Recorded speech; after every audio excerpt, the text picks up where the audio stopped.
Here is a group of people who have found excellence, and in that excellence, passion, and then purpose. And in many ways, that is the definition of the most successful entrepreneurs. And I see in each of these individuals in their own respective areas of expertise, extraordinary success. But I think second, and perhaps more importantly for this panel, is the fact that you have three individuals who are successful business people in the private sector, who have then taken a new lens and view on entrepreneurship from the perspective of development and inclusion. And I think that private-public partnership and perspective and strategy is something that I'd like to talk about today. We spend a lot of time talking about entrepreneurship through the Silicon Valley narrative and increasingly through the Chinese narrative, which I'm most familiar with. But today I think we have individuals from different regions of the world, particularly the Middle East and Africa, and then of course from the inclusion perspective in the United States and the UK. And I'd like to use today as an opportunity to share some of those stories and experiences. For the panelists, I'd like to encourage you to engage in a dialogue, feel free to interrupt or ask each other questions. And the last thing I'd like to say is a thank you to Tony.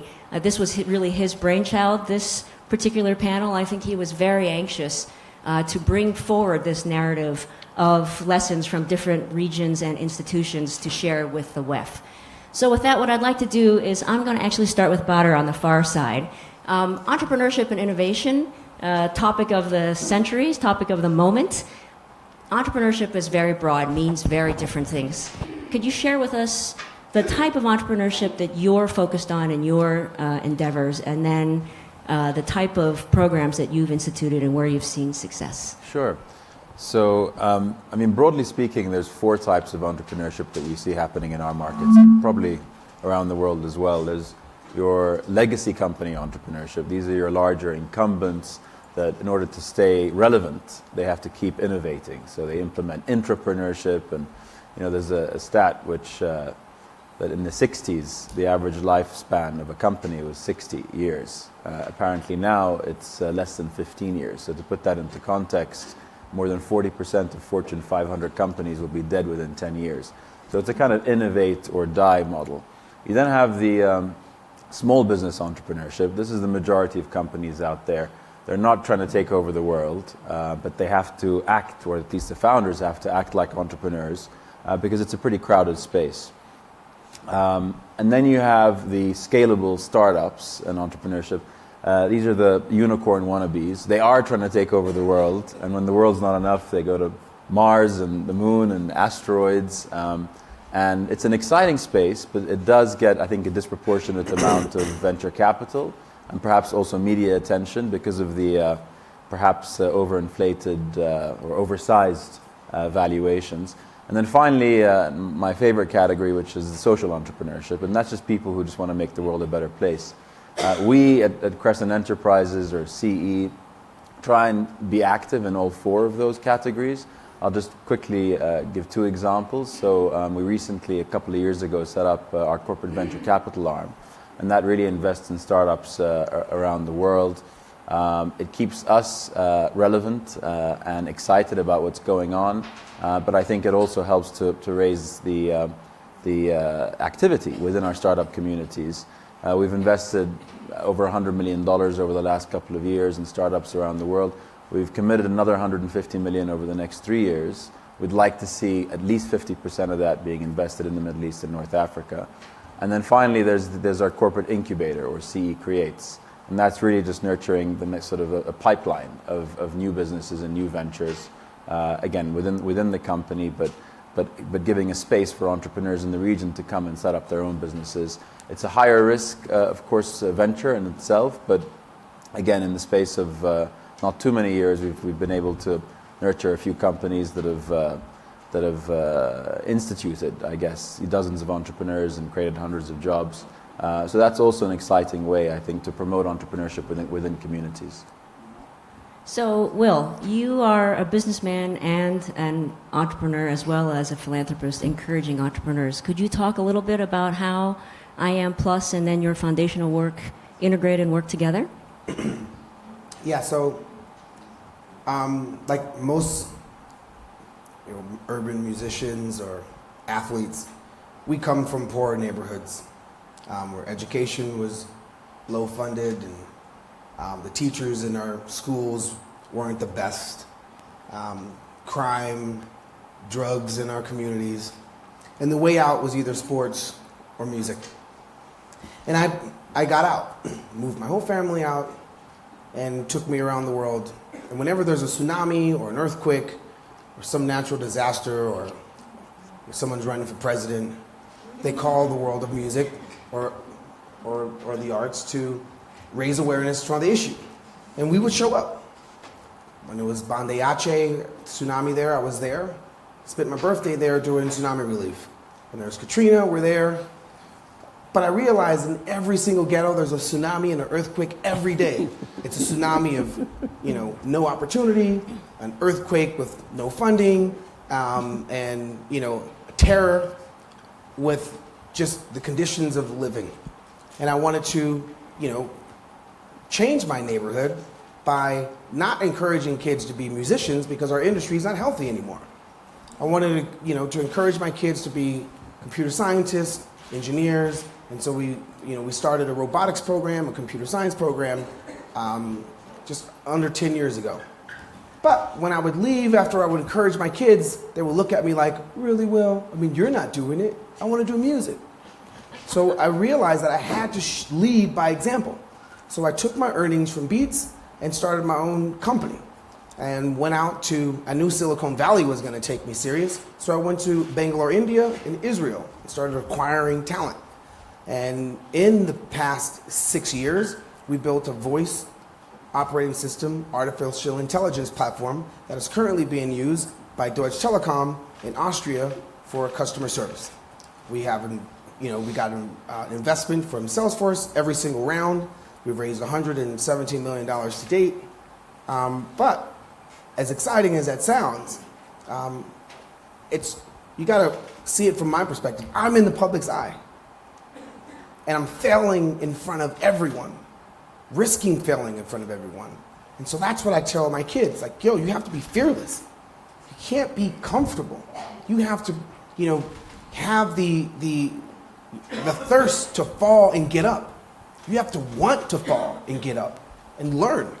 And so because of that, the performance that the kids have and how we transform their lives is significant. We go to kids that are underperforming, in and out of juvenile hall and crimes way, and rehabilitate their grades from 1 point failing GPA to 3.5s and 4.0s. 100% of our kids graduate to go to college, 80 of which are going to school for robotics, computer science, and engineering. Because they see, well, if Will can do it, and he's from our neighborhood, we could do it too. Because who are their role models? If you tell a kid, hey, you should, be like Elon Musk, he's like, well, what are you talking about, Will? I'm Latino. Like, okay, well, then you need to be like Carlos Slim. If I tell a kid, you need to be like, Michael Dell, not Michael Jackson or Michael Jordan, they're like, well, who do I have to follow the path of? So with African Americans or folks from Africa in the world of, tech, who do you have? So that's the reason why my entrepreneurial activity and philanthropy is the why to my what. It's to lead the way and not be afraid to fail. And the milestones that we have, where it's not like operating system come around every month. Apps do. So we have certified and passed, TA and AT&T and 3 and EE, and it's pretty significant to have a voice OS. We acquired a company called Wink, and that's the hub that Google Home uses and Alexa uses to connect the house. And that's pretty significant from someone who was a statistic to fail. Riding around the projects on a bike, sitting in welfare line with your mom for cheese and milk and WIC checks. So we are at a crossroads where this new technology is going to create jobs that come from folks that have been left behind if you encourage, inspire, and support 9-year-olds to take an interest. And you have to go that early, 9, not 13, 14, 15, it's too late. 9 years old. In every single ghetto, village, slum, and protect them, encourage them. And that's the purpose and the path. Thank you. So we're going to go from one educator to another, and that is Alice. Can you talk a little bit about Imperial College's work? I mean, obviously it's an engineering school. You're educating STEM students, but I think that you have embarked on a number of initiatives that go beyond that around the issue of inclusion and enfranchising students in disadvantaged neighborhoods. Sure, and thank you very much. And well, you're terrifically inspiring, and all I can say is thank you for what you do. Both of you, it's really exciting to see this kind of engagement beyond the traditional. So let me just start by saying Imperial College London is one of the top research universities in the world. And so, of course, when you talk about the state of startups and you think about the things we do, our academics, staff, faculty and students, postdocs and graduate students really do a lot of work in the startup world. And this is incredibly important. And I think it's important that we get the discoveries in research out into society as quickly as possible. And sometimes that's through a startup because a corporation's not interested. Other times it's through a corporation. But it's an important mission for society. More and more you'll see some of our academics really working hard on frugal innovation, on low-cost solutions to world problems. We had a wonderful ideas lab. One of my colleagues is here. And that's an important element of how we get things out to society. The second area I think that is growing in importance and has in the last 5 to 10 years really blossomed is our own students. Giving students the freedom to take those risks. While they're in university, they should have the opportunity to try some really outlandish things, some risky things, and really learn about how to get their ideas out there. And so student entrepreneurs are incredibly important. Now, for both students and staff, we have mentoring, we have incubators, we have spaces. For our students, we've created an enterprise lab where they can meet one another, they can meet with mentors. They will get that kind of support and input that they need. And importantly, we started a program for women entrepreneurs. We found that the Dragon's Dens were being won by the men, and we found that when we put up a prize for women, a whole bunch of them showed up, and guess what? They started winning the Dragon's Den. And our Venture Catalyst Challenge, our We Innovate for Women Entrepreneurs is going strong. And what's exciting to me is even if that idea doesn't fly, they go on to do other things. They have learned that they can do this, and they try other entrepreneurial activities, and you'll see them winning other prizes. So those are the traditional areas. But we've also been working very hard on a new campus in a part of London called White City, named for the 1908 Franco-Britannic exhibition, and the Olympics were there. It's the first Olympic park in London, and it's a very deprived neighborhood. If you take the tube from the Central Line from Bond Street to White City, the average life expectancy drops by 9 years. It's a neighborhood like you grew up in. And we recognize that the kids in that neighborhood are not likely to come into our normal science outreach, our normal schools programs. They're not even that engaged in their schools. They need other things. So we took some space and we created what we call the invention rooms. These are maker spaces where the community is welcome to come in and work on projects. They can follow their own ideas. They can get help from Imperial students and staff. They can really follow their dream and be inspired by Will and go try to make and do something. We have maker challenges, and it's so exciting to see these kids working on their project and how often their ideas are related to their lives and how they aren't the kind of things that our university students would have thought about. But what I'm most excited about is we have maker spaces, we have maker challenges, we have hackathons and hack spaces for older community members. What I'm most excited about is I think that making something changes your view on your capabilities. It gives you confidence. And I'm a big fan of the concept of the IKEA effect. If you've made one of those little shelves and you take it with you because you're attached to it, because you made it, even though it's not really it's a bit shabby, you hang on to it and you're proud of it. These kids, come in and they make something and they're proud of it. And they realize, hang on, I could do this. And they start to see themselves in a different light. And then we have the ability to help them in their schools and in their communities. And immediately in the first months, we had a kid already wanting to mentor other kids in his school and bring them in. So this is the kind of thing that I think is really important. I think every institution, corporations, universities need to figure out how to provide hope and provide new opportunities for these kids. I guess my question to my colleagues or for later is how to scale it. It feels like a drop in the ocean sometimes. And can we get others involved? Can we get others to follow our footsteps? So Tony, you are the chairman of one of the largest banks in Africa. You've grown it across, I think it's 22 countries.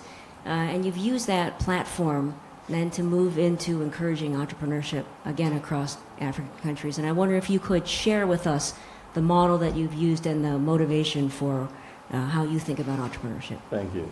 So first is, I'd like to commend Klaus, the chairman of WEF, for making this possible.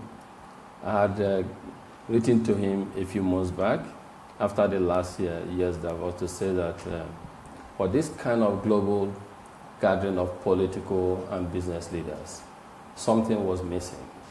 What I thought was missing was conversation around entrepreneurship, about startups, about the future business leaders. We all are here today, but at some point in time, we were just startups. And I also felt in particular that African entrepreneurs needed a voice at a global stage like this. And he was kind, gracious enough with his team to make this possible. So I'd like to say well done to him. More importantly, the case of entrepreneurship in Africa is huge. It's an interesting environment or continent. We have very young population. 60% of our population under the age of 30. And you know the consequences of this. Africa is not yet industrialized. Access to electricity on the continent is very poor. In fact, over half of our people don't have access to electricity. And you know how that impacts entrepreneurship. So to me, the issue of unemployment that is a natural consequence of high population, low industrialization, low economic activity is one that needed and demanded everyone's attention and attention at this stage. Because if we fix it in Africa, the world will have peace. The world will be a better place. And looking at our own life and how we've come to where we are today. We took over a distressed bank some years ago, turned the distressed bank around, grew to the level where it became one of the biggest banks in Nigeria and West Africa, and now a leading Pan-African institution serving over 14 million customers across Africa with over 1,000 branches. And this bank, United Bank for Africa. We didn't get there overnight. And so the case is, how do we replicate ourselves? How do we make sure we have great companies like this that can help create employment for our people? And that's why we started the Tony Elumelu Foundation Entrepreneurship Program, which is, we committed $100 million to the program to help a decade-long entrepreneurship program to help train, provide seed capital, mentor 10,000 Africans, 8,000 every year. A bigger issue that came out from this is, first we realized that capital was not everything about entrepreneurship. People have to be trained. People have to be mentored. People have to be handheld. People have to hear stories, success stories as well as challenges and success and failures. These are things that motivate young people. We need to create economic growth for them. And so we designed the program in a way that we have a 12-week training, intensive online training, and I would engage you later to see how a Imperial College can be part of that. We appointed 400 mentors across the world, and those of you who are here who are interested in becoming mentors for these young Africans, please visit the website of the Tony Elumelu Foundation, and you get access to it, because they need support from everyone. We also created and continue to create networking platform and opportunities for them. They can trade among themselves. And then we provide seed capital, non-refundable $5,000 for them, each of the 1,000 young Africans. The cost across the 54 African countries is sector agnostic. All you need, as we say, is that your ideas can transform Africa. Because we have realized that for a long time, donor funds have come into Africa, a lot, billions of it. But fortunately, we have not succeeded in moving the needle so much. And so to us, it's a question of what next. And we have seen that entrepreneurship startups is a way to go. And I want to use this platform to encourage everyone. We do say, or some people say, that wealth is like a talk show. Okay? We need to begin to change that narrative. And this should be a call to action. Everyone should commit to supporting startups. They actually have the future of the world. If we fix it at that level, extremism will come down, and so many challenges we have in the world today will be a thing of the past. Thank you. Go ahead, Badr. Yeah, no, but this is, I mean, look, I think it's a very important point because entrepreneurship is also somewhat a buzzword. It's kind of cool to do, and all policymakers want to be involved. But, and you take, for example, technology today, it kind of seems sometimes where you can't help but feel that Silicon Valley is the only place left on earth not trying to become Silicon Valley. But, you know, you ask yourself your question, if you are able to replicate the Silicon Valleys, take the Middle East and North Africa, for example, if we do have a Silicon Valley in the Middle East, will that solve all of our problems? Well, probably not, because, you know, technology itself doesn't drive change. Technology enables change.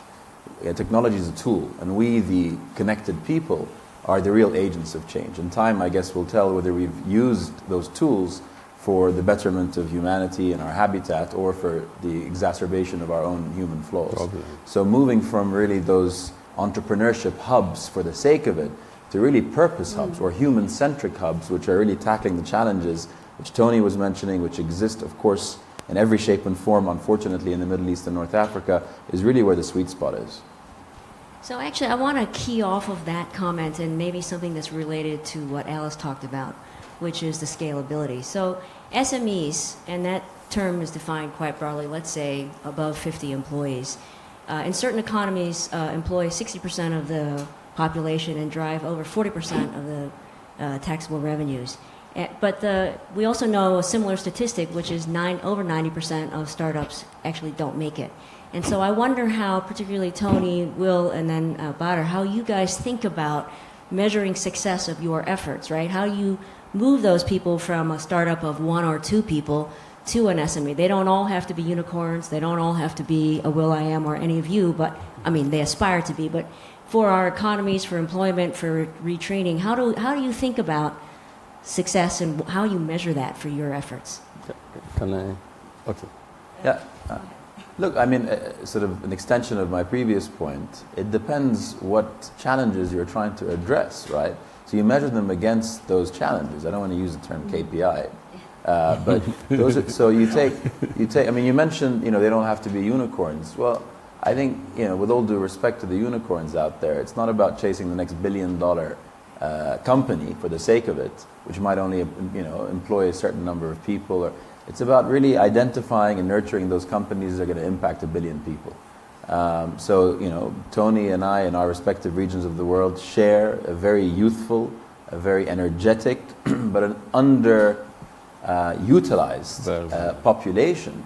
And if the businesses we're generating are not really creating opportunities for those people, for masses, hundreds of millions of people, especially when you consider that according to UF, 85% of jobs in 2030 don't even exist today, then you're not achieving anything. So you just have to start off with really the problem statements, not pretending you understand what the problem is, so doing proper assessment of what those issues are, and then building business solutions to address those challenges, and then you can measure your impact over time.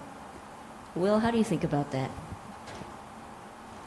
Well, my reason is clear and laser focused, and it's how can I continue to be a beacon of light to the kids that I committed to. And they're not my kids. I don't know them but now they're family because I've chose to apply myself. And my mentality is, if you start up, and if the startup isn't working, you shut down and you start up again. And you start up, shut down, and start up again. You keep going, right? There's the whole... I come from a place where it was already hard then. I already came from a hellish place. So going through the motions now is actually luxury to be able to start up, shut down, and start up again. Because I have to do that for my kids. Tony, your foundation, I think, is similar to Badr's efforts around employment, solving particular problems that are endemic to Nigeria and other African countries. But I also know that your foundation, as you look at the applicants to your foundation, how do you choose those particular individuals to enter your program? What metrics do you use to do that?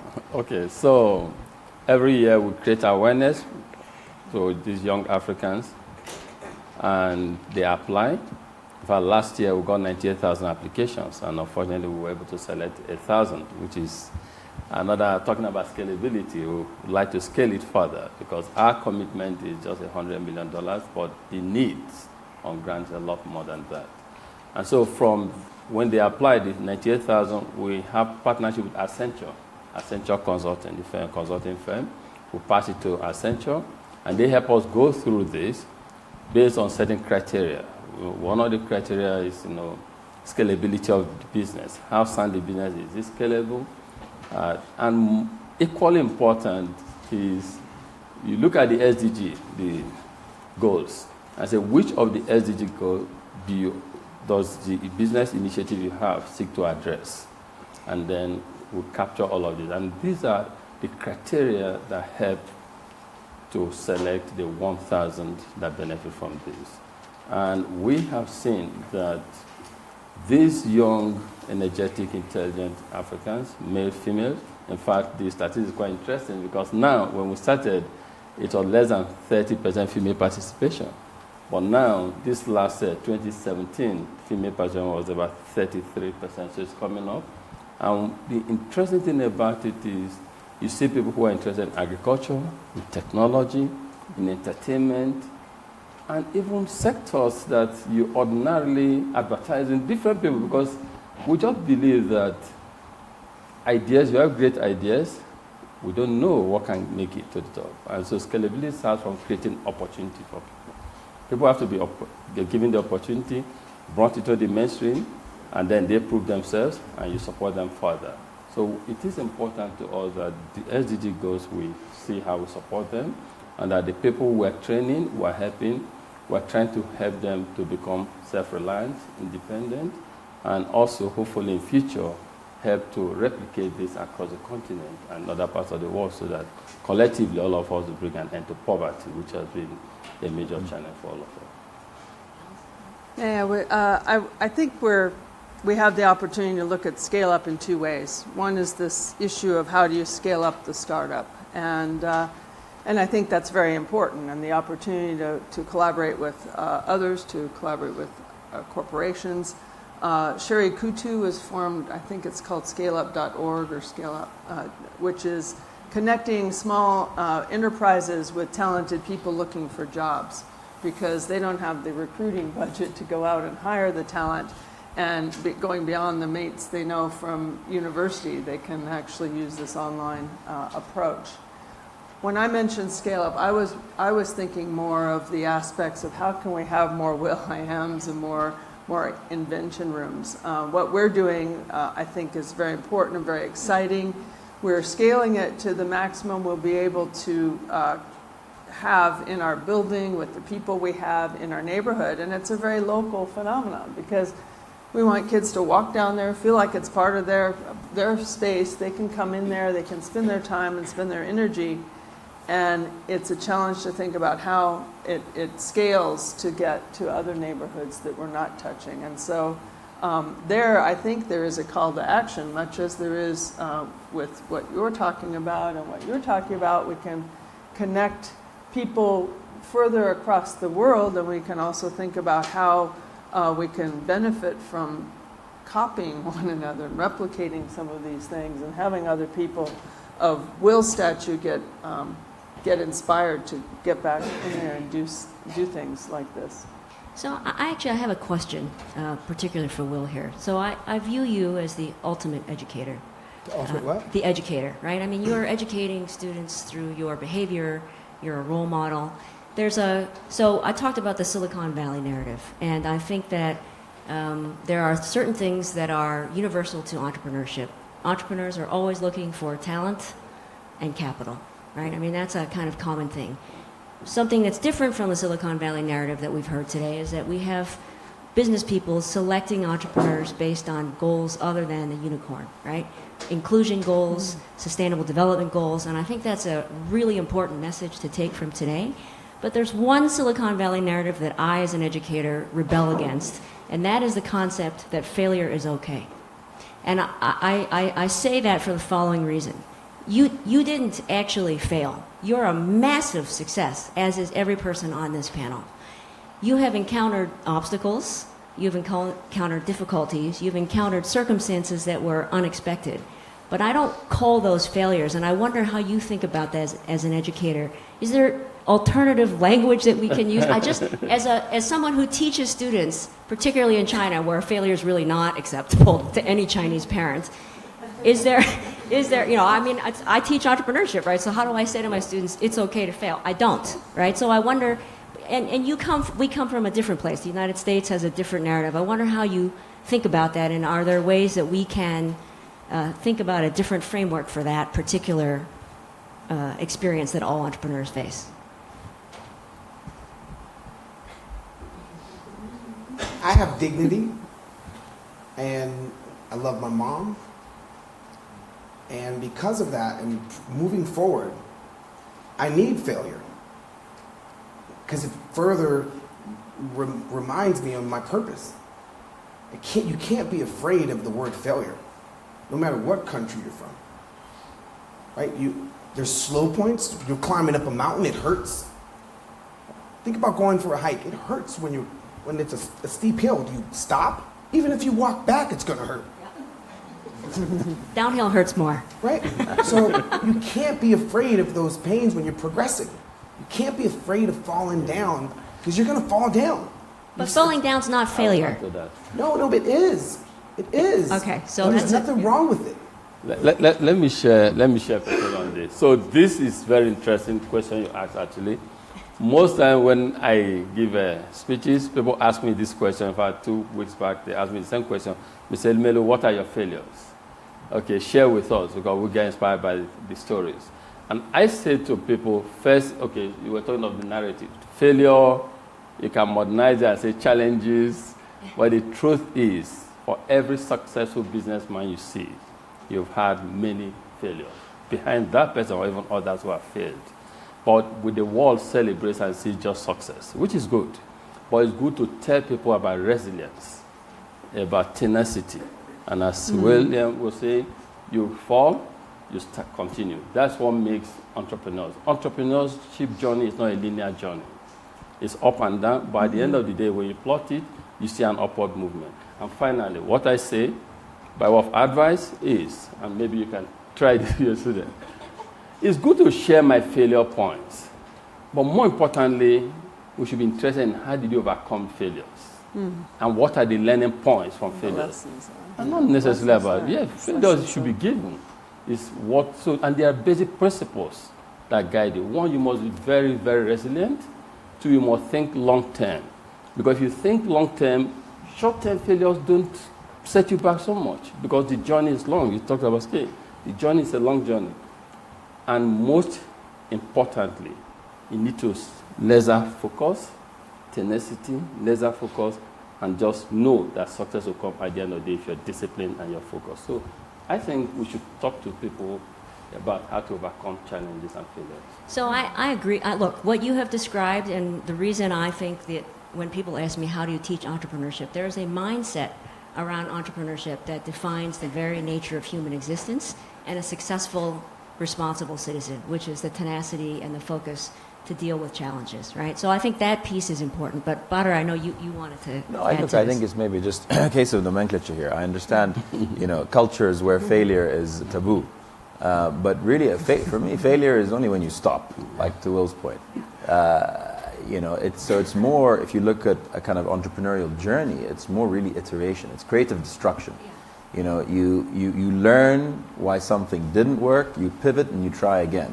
And then if you keep trying, and there's no telling how many times you have to try, you eventually make it. And so that's, I think, important. But to take a practical case, and sometimes you learn the hard way why this is so important.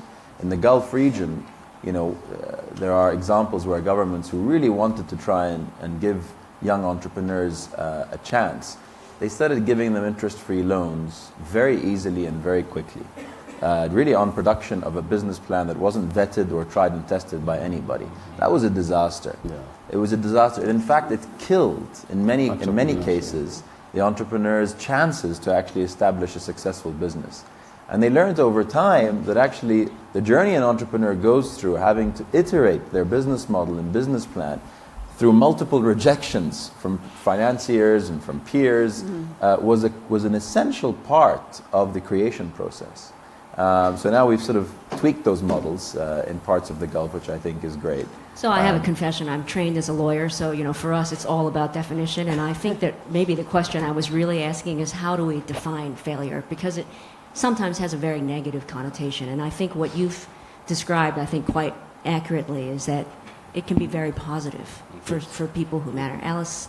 I'll just take a little bit of this on ourselves, because I think the higher education system has created great opportunity, great goals. People drive themselves to get into the best universities and do the best they can and always score well in everything. And parents are certainly very focused on that. And I think that we don't want to get rid of a system of excellence and being able to push people and have them really strive and reward them for doing well. On the other hand, I think we have to break down this cultural and real, the way that drives one into a fear of failure. And I would contend that what we've heard from all our colleagues is it's about lessons learned. And lessons learned in all the different things we've experienced in life. So perhaps one way to break it up a little bit, students are free from their parents, unless they're on the phone with them, at the university for a few moments, and have them reflect on life's lessons that they've learned. If they can actually embrace their own ups and downs in their lives and really look now at their life, not that they have this polished resume and they got into this university, but actually that this happened and they really kind of did learn that wasn't a good thing. And I mean, really get students to kind of personally internalize the idea that all through life we have decisions we made that didn't work out so well, and we had to learn something from them and make a different decision the next time. And so and then I think the role models talking about their stories is incredibly important, and you standing up and telling your own story. Yeah, so I think lessons learned is really, for me, is the key. And I think there's a Chinese story, actually, a fable that sort of sums up what this group has said. And I think some of you may know it. So there's a fable around a Chinese farmer. And he is in the field plowing, and his cow dies, his oxen dies. And everybody says, oh my God, that's awful. How are you going to harvest and plant? And he says, well, I don't know. We'll see tomorrow. And then the next day the army comes through and they say, oh, we're taking all the oxen. He says, well, I don't have one. Mine died. So everybody says, oh, you're so lucky. And he said, well, I don't know. We'll see, right? We don't know. And then the day after that, his son breaks his leg. So his son can't help in the fields. Everybody says, oh, that's terrible. He says, well, I don't know. And again, a week later, the army comes through and says, we're taking all the eldest sons. His son's leg is broken. It turns out to be a good thing. The point here being is that things don't turn out the way you expect, and you don't know what's good or bad, so you have to stick with it. And I think that's the lesson I hear from each of the people on this panel. With a slight twist. Because we can't, no. You must be purposeful. Yes. So I don't quite buy the idea of you don't know. You must be purposeful, but just know that failures can only help you Yeah, get to the you don't know if it's destination. good or bad. You have a purpose, You have but to you have don't a know. proper destination. Yeah. Will, go ahead, and then.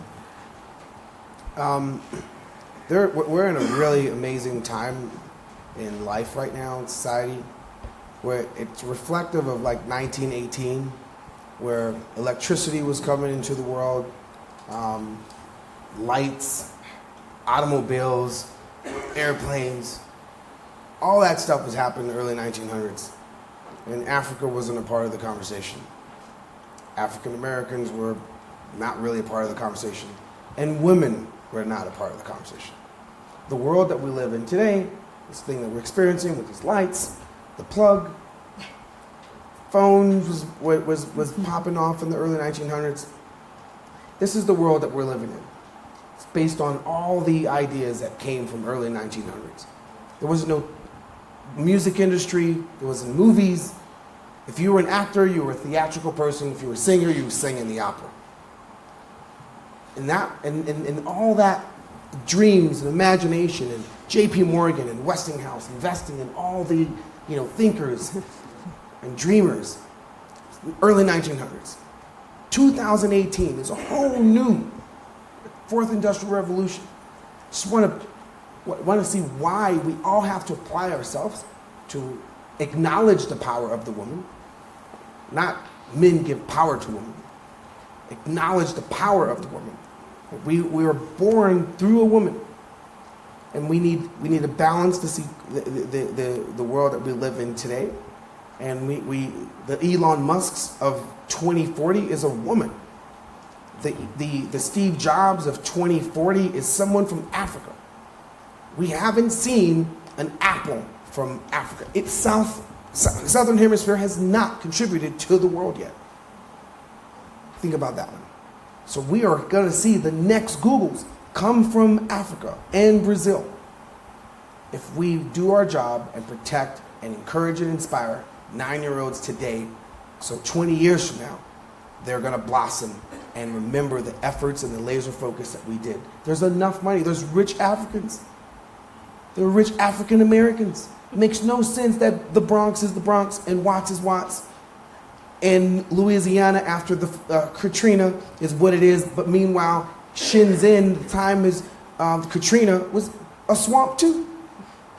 And now you go to Shenzhen, they're making everything. Right? That's the possibilities how you could change a whole entire region. When you inspire them, encourage them. And when I go to China, I'm like inspired. I'm like, yo, this place is popping. And the day that we were just talking, the day that we all, know the contributors of the phones that they make, is the day that China is going to really be not the American dream, but the China dream. You want to make something? I don't go to America to build our stuff. I'm going to freaking Shenzhen, China. It's amazing. This globalization and the folks that are leading in the shift. It's awesome, and it's going to take collaboration, tolerance, understanding, appreciation, equality, looking to the next, and the answers aren't going to come from yesterday's leaders. They're going to come from the folks that are going to solve their own problems when you encourage them and empower them with today's tools that will change tomorrow. Okay, so we have a little bit of time left. Can I just see a show of hands of how many people have questions in the audience? Okay, so before we get to the questions, I know Badr has something to say, and then I want to spend just 4 minutes around the topic that Alice raised, which is scalability. How do we scale each of your efforts? Do you have, Badr, lessons that you have from the UAE that you can share with Tony, or Tony to share with Alice? I just 4 minutes on that topic after Badr. No, sure. No, I don't want to belabor this point, but it goes back to the thing of failure, and I think it's celebrating, celebrating the lessons learned, as opposed to failure in itself. And I recall an amusing experience where I don't know how many people have heard of FailCon. but it's basically this conference where people go and celebrate failure. And I went there. I was very curious, so I went there, and I think they were taking it a little bit too far, because there were examples where someone was like, and I lost $10 million. And the guys, is that it? I lost $100 million. I was like, ooh, And so there was a little bit missing the point, but it was exciting, because there was, I guess there were some lessons being learned. So yeah, it's just not missing the point on that. But there is another aspect to failure which I think is important, and that's making sure that the enabling environment, which is in many ways nurtured by policymakers, doesn't persecute failure. And there are examples, again, I say from my part of the world, where in some countries, up until not that long ago, and in some cases still today, if you failed in your business and your business had taken out a loan, you're personally liable, you go to jail. So what does that say about a lesson to entrepreneurs to, go ahead and try, and if you fall down, get back up? Because in this case, you fall down, you're behind bars. So I think that's just an important point to make. I think there's a lot that we can do. We don't have representation from policymakers as such, but there is a role that they have to play in creating that nurturing environment. Yeah, I think, in fact, the point that I hear from all of you is what we don't want is to have people discouraged from trying. We need people to get out and try and to take the risk. I think that's the ecosystem and the environment that we're trying to nurture, and I think that's what I hear each of you talking about in your initiatives. But let's just spend 3 minutes, if we could. Again, let's start with Tony and work our way down. How you think about scalability? What are your challenges? What have you done that's worked? So for us, our entrepreneurs, the Tony Elumelu entrepreneurs, we have about 30,000 of them now across Africa. What we're saying is they need the right operating environment to succeed. And so I would say we need our governments to help capacitize and create the right environment for these entrepreneurs. It's very, very important. You give them all the money, but if they have to take care of electricity themselves, water themselves, then the money cannot solve the problem. So that's one.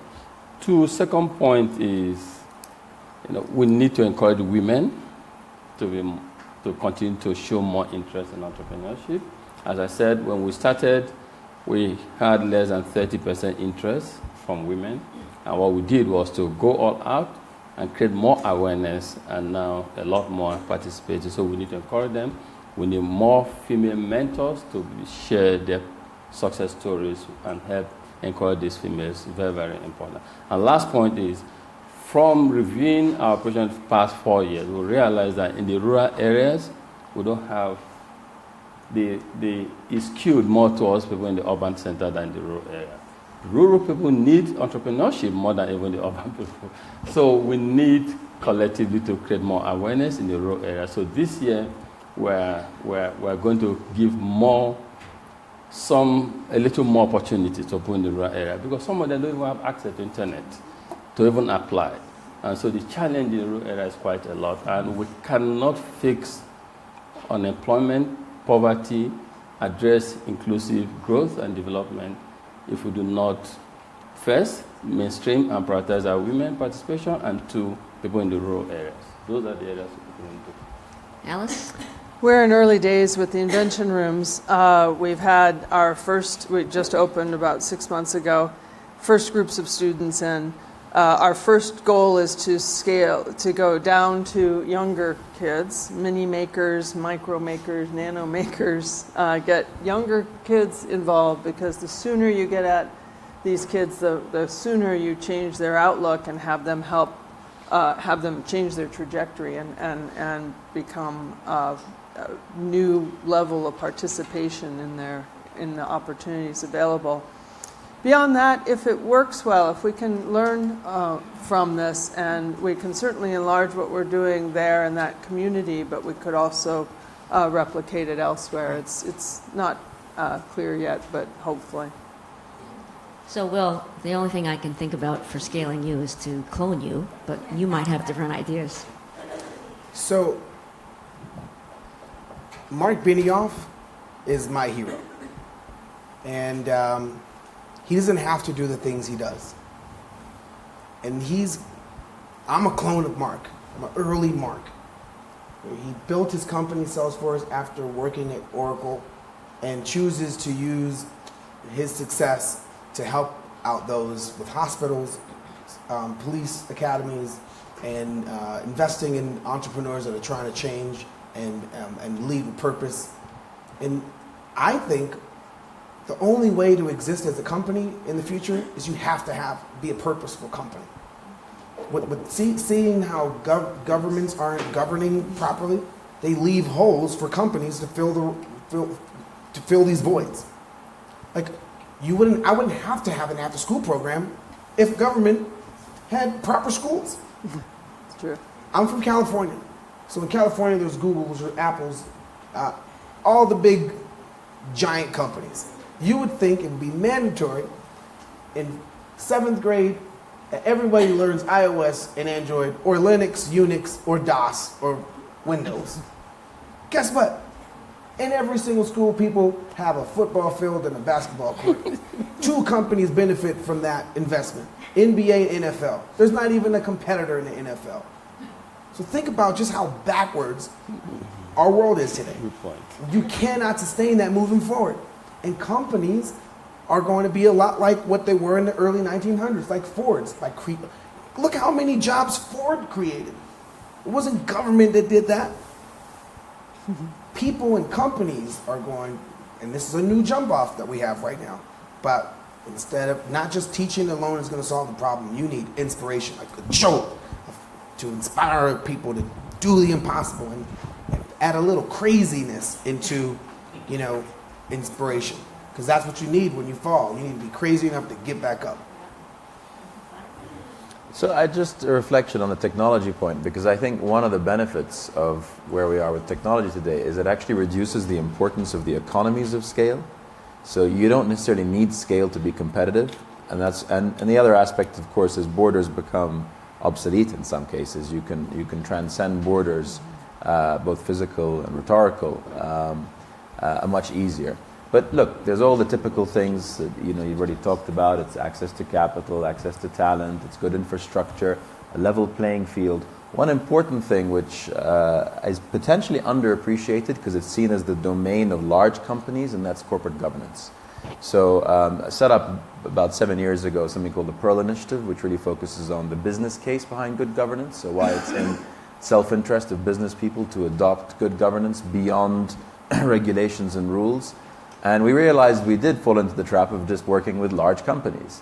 But working, and sort of as a preventative measure, working at the startup phase, really at the seed phase, to try and institute certain measures. And they could be basic things like formulation of a board and an outward-facing board. Boards are like particle physics. They behave differently when someone's watching them. Yeah.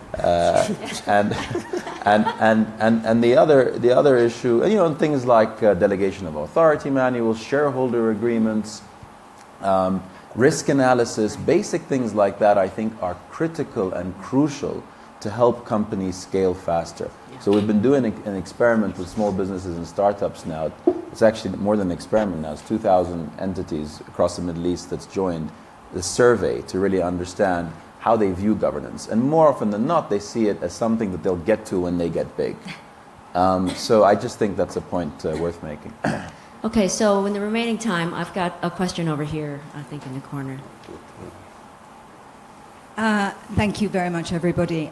Just a very quick thing on failure. I think failure is relative, and I, in one of my lifetimes, taught children from very underprivileged school. And, failure is not a good word, because by the time they're 3 or 4 years old, they actually see themselves as failures. And they don't even try to be able to fail. The inertia and anger that comes out of that is really, really damaging. So that's just a small thing about failure. This is once you get to a certain stage. This week, I have been with a lot of social entrepreneurs outside the Congress Hall. There are some extraordinary things being done, and scaling is one of the big things. But, from the big ones, from Tata, from Veolia, and then from the smaller ones, Spring Accelerator, lots and lots of people, She Deserves movement, they are really pushing through. You would have thought by now we would have an amazing, amazing planet, very successful planet. And what I feel that is underlying all this is, yes, corporate leadership counts, but their political leadership, despite what's going on today, really, really counts. You know, you can have the political will, but the political leadership is not there, and kids are not being trained to understand what political leadership means. Whatever governments are going to look like in the future is a different thing. As long as we're people and we're functioning as people and within different entities, we have a political part to how we function. And I urge you, if you could, to start political entrepreneurship. Training, and I really mean scaling this up and training people to understand how to enable. This planet should be booming now. It should be blooming, and it isn't. And that's political leadership failure. Now that's a big failure. So I urge you to focus on that, not just social entrepreneurship. I don't think we're all going to do it. So political leadership, please. Thank you, Tricia. I think there's a question, gentleman in the middle here. So we have a minute, so quickly. Okay. So first of all, my name is Renier. I'm a student here in Switzerland, and I'm very, very honored to be here at the World Economic Forum. So I have a business idea. Without any details, I want to create an app which will improve school productivity. My problem is I have no idea how to program, and I have no idea how to create an app. And my question is, how do I pursue something, and this something being the app, which I have no idea in how to create? I'm fascinated by programmers and developers. I always blown away by how people can create something from nothing just by code. But to you just have to learn how to network and find talent. And with a good idea, you're going to attract the right talent. And you don't have to learn how to code to be able to learn how to bring together a cluster of folks to manifest that idea. So we're out of time. I apologize. I knew that an hour wasn't going to be enough time with these four people. But I want to thank all of our panelists. As I said at the beginning, they're extraordinary. For